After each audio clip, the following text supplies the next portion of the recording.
단 한 명의 인간이 우주의 힘과 같은 거대한 운명에 대항할 수 있을까요? 여기 그 질문에 도전하기 위해 서 있는 남자가 있습니다. 그는 한때 누구보다 존경하고 사랑했던 소중한 친구에게 검을 겨눕니다. 그 친구는 두 사람의 소중한 친구들과 그들의 미래, 운명을 희생시켜 자신의 야망을 실현시키려고 하죠. 자신의 야망을 거대한 운명으로 바꿔버린 남자와 그 운명의 모든 것을 빼앗긴 남자는 길고 긴 지독한 싸움을 시작합니다. 과연 그 결말은 어떻게 될까요?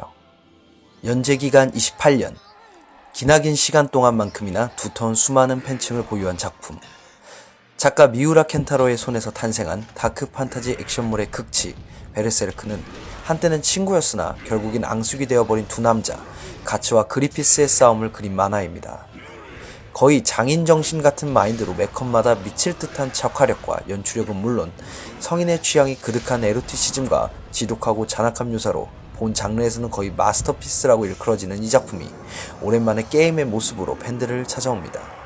코에이 테크모의 손끝에서 재탄생한 베르세르크는 과연 어떤 모습을 하고 있을까요?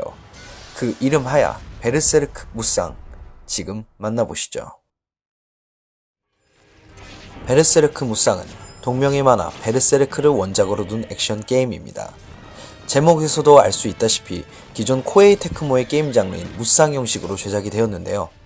하나의 캐릭터로 끝없이 밀려오는 수백 명의 적들을 도륙내는 누구라도 쉽게 버튼만 연타하는 것으로도 즐길 수 있는 액션 게임입니다. 최근 들어 다양한 원작들과의 콜라보를 진행하고 있는 무쌍의 맛으로부터 베르세르크 또한 자유로울 순 없었는데요. 중세 고딕풍의 배경과 코스믹 호러스러운 분위기로 열렬히 추앙받고 있는 베르세르크는 절망 가득한 스토리와 지독하고 잔인한 묘사로 유명한 작품입니다. 너무나도 전설적인 걸작으로 칭송받는 작품이다 보니 팬들의 기대감 또한 만만치 않았던 작품이었죠. 사실 베르세르크가 무쌍 장르의 게임으로 출시한다고 했을 때 많은 팬들이 아쉬운 마음을 감추지 못했습니다.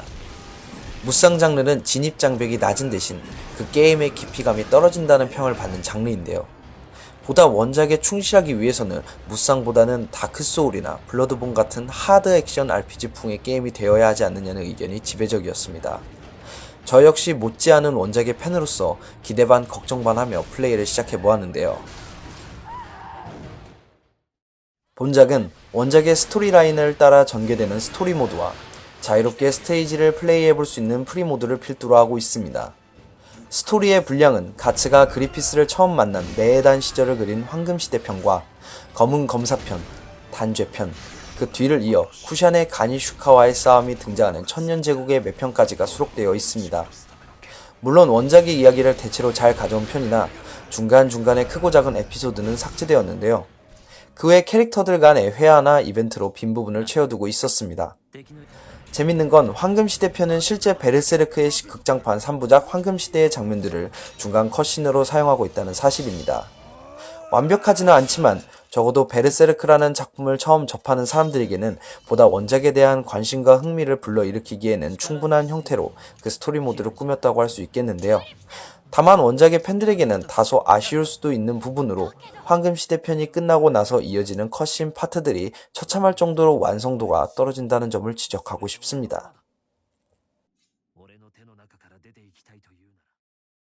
게임의 진행 방식은 무쌍 장르가 늘 그래왔듯 스테이지와 캐릭터를 선택 후 아이템과 장비를 착용해 전투에 나서는 형태를 취하고 있습니다. 허나 스토리 모드에서는 대부분의 스테이지를 주인공인 가츠로만 진행할 수 있기 때문에 실질적인 플레이는 가츠만 가능하다고 볼 수 있겠는데요. 플레이어블 캐릭터는 본편 기준으로 8명, 주인공인 가츠를 비롯한 메에단 멤버들과 사도 조드, 와이어드, 후의 동료가 되는 세르피코로 무쌍 장르 치고는 꽤 적은 수의 캐릭터인데요. 그나마 각 캐릭터마다 고유의 스킬을 가지고 있어 나름의 차별점을 주고 있었습니다. 특히 이 중 가츠, 그리피스, 조드, 와이어드는 특별하게도 변신을 할 수 있는 기술을 가지고 있는데요. 가츠 같은 경우는 원작의 광전사 갑주 형태를 플레이해볼 수 있었습니다. 이 광전사 갑주는 그 연출과 성능만큼은 정말 기대 이상으로 발군인 터라 본편을 조금이라도 더 가지고 놀 수 있게 주는 장점이라고 해도 과언이 아닙니다. 예전 플레이스테이션2 시절에 출시되었던 베르세르크 성마전기의 장과 비교해보자면 확실히 액션의 쾌감은 차세대 게임다워진 면모를 보이고 있는데요.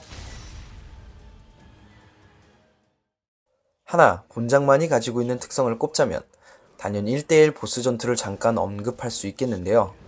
조드를 비롯한 원작 속 등장하는 몇몇의 사도들과의 중요한 전투들은 별도의 형태를 가지고 있는 보스전으로서 구성되어 있어 분명 기존의 무쌍 장르에서는 보기 힘들었던 색다른 매력을 보여주고 있었습니다. 허나 그저 무쌍의 시스템을 그대로 두고 있는 전투다 보니 그 한계성과 연출의 밋밋함은 크나큰 아쉬움으로 남아 있습니다. 무쌍 특유의 지점토 인형을 두들겨 패는 느낌과 텅 빈 타격감은 이 게임에서 가장 긴박감이 넘쳐야 할 부분에서 가장 지루함을 느끼게 하는데요. 사실 많은 팬들이 기대를 했을 부분이 이 사도들과의 전투였을 겁니다. 허나 솔직히 제 지극히 개인적인 평을 내리자면 플레이의 편의성을 제외하고 연출적인 면에서는 오히려 플레이스테이션 2 시절 때의 게임이 더 역동적이었다고 느껴졌습니다. 어떻게 된 게 무려 12년이나 차이가 나는 두 게임에서 나아진 점이 그래픽밖에 없는 걸까요? 어쩌면 더 퇴보한 느낌인지도 모를 일입니다.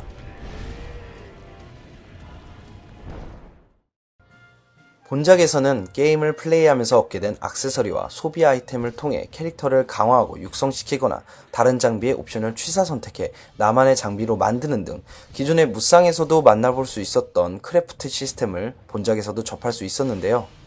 확실히 본 작품은 무쌍이라는 포맷 위에 베르세르크라는 스킨을 잘 입혔다고 해도 과언이 아닐 만큼 익숙한 모습을 보여주고 있습니다. 또한 게임을 플레이하면 해금할 수 있는 각종 이벤트와 BGM, 사전 등을 한눈에 볼 수 있는 갤러리 모드가 있어 보다 플레이어들의 수집 욕구를 자극하는데요. 각종 미션을 달성해 획득한 베어리트로 애니메이션의 한 부분을 재현한 명장면까지 감상할 수 있습니다. 만약 여러분이 6개의 명장면을 모두 획득하셨다면 이 갤러리 모드에 숨겨진 히든게임을 즐기실 수 있으니 트로피 헌터라면 반드시 노려보시길 바라겠습니다. 베르세르크 무쌍에서 단연 돋보이는 것은 바로 무한 일식 모드인데요. 본작의 일식 스테이지를 기반으로 끊임없이 생성되는 무한 던전을 다파하는 모드입니다. 5개의 층이 하나의 스테이지로 이루어져 있으며 각 스테이지는 저마다 다른 갈망을 주제로 해당 과제를 완수할 시 클리어되는 형식을 가지고 있습니다. 본작에서 출연했던 캐릭터들이 동료나 적으로 등장하며 당연하게도 거대형 보스인 사도들 역시 클리어 목표로 등장하고는 합니다. 100층을 달성할 경우 각 캐릭터마다 고유의 의상을 보상으로 주는데요. 또한 대부분의 캐릭터들의 장비와 재료를 파밍할 수 있어 사실상 스토리 모드가 끝나고 나면 즐기게 되는 본작의 엔드 컨텐츠와 다름없습니다.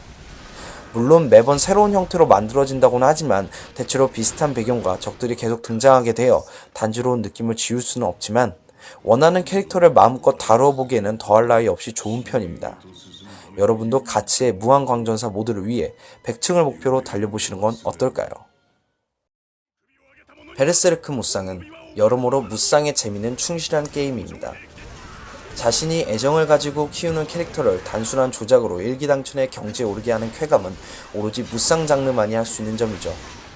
이 작품을 통해 베르세르크를 처음 입문하는 사람들이 흥미를 가질 만한 작품임에는 틀림이 없을 것입니다. 하지만 베르세르크라는 만화의 팬으로서 본 작품은 여러모로 아쉬운 게임이 분명합니다. 연출이나 원작 재현, 게임의 볼륨은 그동안 무쌍 장르의 탑 게임들이 보여주었던 것보다 훨씬 더 좋은 수준이며 많은 노력의 흔적이 보이지만 아직까지는 그들이 이루어야 할 크고 작은 과제들이 더 눈에 밟히는 게 사실입니다. 다만 이번 작품이 훗날 나올지도 모를 후속작을 위한 귀중한 베이스가 되어 다음 작에서는 보다 팬들이 만족할 만한 작품이 나오리라는 기대 또한 쉽게 저버릴 수 없었습니다. 다음에 다시 팬들에게 돌아올 모습이 무쌍일지 혹은 또 다른 모습일지는 모르겠지만 어찌되었건 반가운 마음이 드는 건 사실이니까요. 저는 뭐든지 리뷰해주는 남자의 블루였습니다. 그럼 여러분 다음에 또 만나요.